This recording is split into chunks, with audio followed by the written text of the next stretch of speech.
দরুদে ইব্রাহিমের মাধ্যমে দোয়া কবুলের গল্প। আজকের এই দোয়া কবুলের গল্পটি খুবই সুন্দর একটি দোয়া কবুলের গল্প।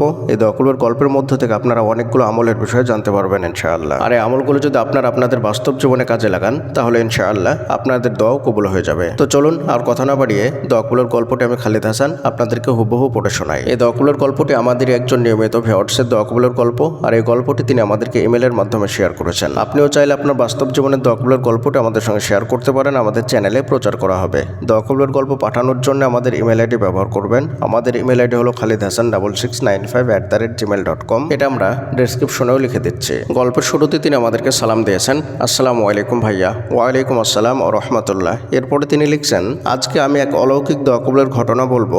আমার 1 মাসের বিড়ালের বাচ্চা কিছুদিন ধরে অল্প অল্প খাবার খাওয়া শিখেছে আর খেলাধুলাও করে। সেই বিড়াল আজ বিকেলেও আমার সঙ্গে খেলা করেছে।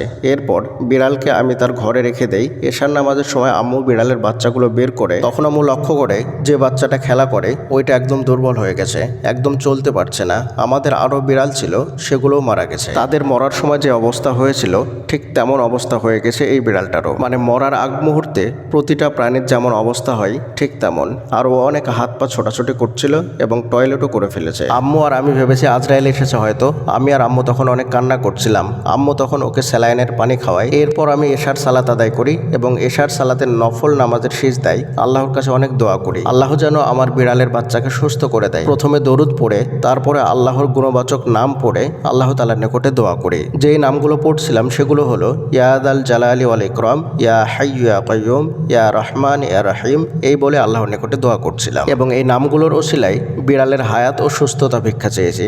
নবী সাল্লাল্লাহু আলাইহি ওয়াসাল্লামের ওসিলা দিয়েও দোয়া করেছি এবং তাওহীদের ওসিলা দিয়েও দোয়া করেছি। এবং এরপরে দরুদে ইব্রাহিম পড়েছি এবং দোয়া ইউনুস পড়েও দোয়া করেছি আল্লাহ তাআলার নিকটে। এবং ইসমে আজম ও সূরা বাকারার শেষ 2 আয়াত পড়েও দোয়া করেছি। এই সময় আম্মু মাঝে মাঝে স্যালাইনের পানি খাওয়াই দিচ্ছিল। এরপর কোরআন তেলাওয়াত করে এসে দেখি বিড়ালের বাচ্চাটি চলতে পারছে এবং একটু পর দেখি আগের মতোই সুস্থ হয়ে গেছে আলহামদুলিল্লাহ। এরপর আমি শুকরানা সিজদা দিয়েছি। আর এখন যখন এটা লিখছি ও আমার হাত ধরে খেলা করছে। আল্লাহর মহত্ব বর্ণনা করে কখনোই ফোরানো যাবে না আলহামদুলিল্লাহ। গল্পটি ভালো লাগলে শেয়ার করবেন আর ভুল হলে ক্ষমার দৃষ্টিতে দেখবেন। সুবহানাল্লাহ। প্রিয়দিনী ভাই এবং বোনেরা, দোয়া কবুলের গল্পটা অনেক সুন্দর একটি দোয়া কবুলের গল্প।